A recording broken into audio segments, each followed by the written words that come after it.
চাঁদা না দেওয়ায় ঝালকাঠির নলছিটিতে জাকির মুন্সি নামের এক ব্যক্তিকে মারধরের অভিযোগ উঠেছে।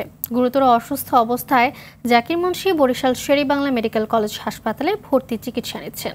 সম্প্রতি কোরবানির ঈদকে কেন্দ্র করে জাকির মুন্সির কাছ থেকে চাঁদা দাবি করে নলছিটির নলবুনিয়া গ্রামের কামরুল জমাদ্দার চাঁদা না দেওয়ায় রাতে ব্যবসা প্রতিষ্ঠান থেকে বাড়ি ফেরার পথে জাকিরকে মারধর করে 1,82,000 টাকা ছিনিয়ে নেয়।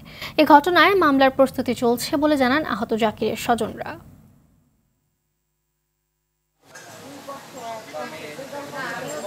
বারবার এই টাকার চাঁদা দাবি করার কারণে না দেওয়ার কারণে তাকে মাইরা হাত পাও ভাঙছে।